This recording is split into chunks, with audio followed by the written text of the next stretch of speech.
ಆದ್ರೆ something is better than nothing ಅಂತ. ಇದು ಪ್ರಜಾಪ್ರಭುತ್ವದ ಸೌಂದರ್ಯ. ಒಂದು ರಾತ್ರಿಯಲ್ಲಿ ಯಾವ ಬದಲಾವಣೆ ಆಗೋದಿಲ್ಲ.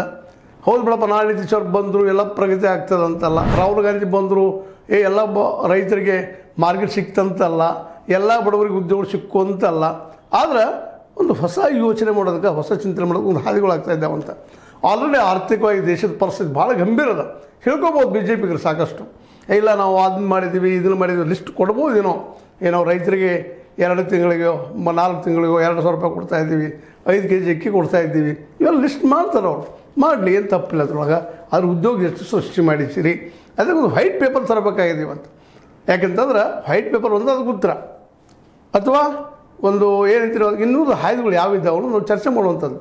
ಒಟ್ಟಾರೆಯಾಗಿ ಈ ಬೆಳವಣಿಗೆ ಸ್ವತಂತ್ರವಾದ ಮೀಡಿಯಾಗೆ ಬೇಕಾಗಿರುವುದು ಸ್ವತಂತ್ರ ಧ್ವನಿ. ಆ ಸ್ವತಂತ್ರ ಧ್ವನಿ ಉಳಿಸಲು ನೀವು ಮಾಡಬೇಕಾದದ್ದು ಇಷ್ಟೇ. ಅದೇನಪ್ಪಾ ಅಂತಂತಂದ್ರೆ ನಿಮ್ಮ ಕೈಲಾದಷ್ಟು ಸಹಾಯ ಈ ಚಾನಲ್ಗೆ ಮಾಡಿ ಹಾಗೂ ನಿಮ್ಮ ಧ್ವನಿಯನ್ನು ಕಾಪಾಡಿಕೊಳ್ಳಿ. ಬಿಹಾರದಲ್ಲಿ ನಡೆದಂಥ ಈ ಬೆಳವಣಿಗೆ ಭಾರತದ ರಾಜಕೀಯದಲ್ಲೇ ನಿಶ್ಚಿತವಾಗಿಯೂ ಒಂದು ರೀತಿ ಏನಪ್ಪ ಅಂದ್ರೆ ಹೊಸ ಮನ್ವಂತರನ್ನು ಮಾಡ್ತದೆ ಅನ್ನುವಲ್ಲಿ. ಯಾಕೆಂದರೆ ಈ ಸಂದರ್ಭದಲ್ಲಿ ನಾವು ಗಮನಿಸಬೇಕಾಗಿದ್ದು, ನಿತೀಶ್ ಕುಮಾರ್ ಅವರು ಸಹಿತ ಮೂಲತಃ ಸಮಾಜವಾದಿಗಳು.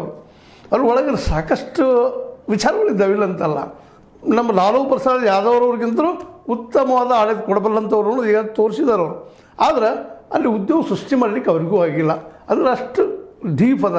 ಇಲ್ಲಿ ಅಧಿಕಾರಶಾಹಿ ವರ್ಗದವರು ಯಾವ ಕಾಲಕ್ಕಾದರೂ ಸಹಿತ ಯಾವುದೇ ರಾಜಕೀಯ ಪಕ್ಷವನ್ನು ಬಲಿಷ್ಠ ಮಾಡಿ ಕೊಡೋದಿಲ್ಲ ಅನ್ನೋದು ನಾವು ಇತಿಹಾಸ ತುಂಬ ನೋಡ್ತಾ ಬಂದಿದ್ದೀವಿ. ಯಾವ ಅಧಿಕಾರಕ್ಕೆ ಬರ್ತಾರೆ ಅವ್ರು ಪ್ಲೀಸ್ ಮಾಡುವಂಥದ್ದು, ಅವ್ರು ಹೇಳಿದ ಕೇಳ್ಕೊಂಡು ಹೋಗುವಂಥದ್ದು, ಹೊಸ ಐಡಿಯಾ ಕೊಡುವಂಥದ್ದು ಇಲ್ಲ ಅಲ್ಲೆಲ್ಲ.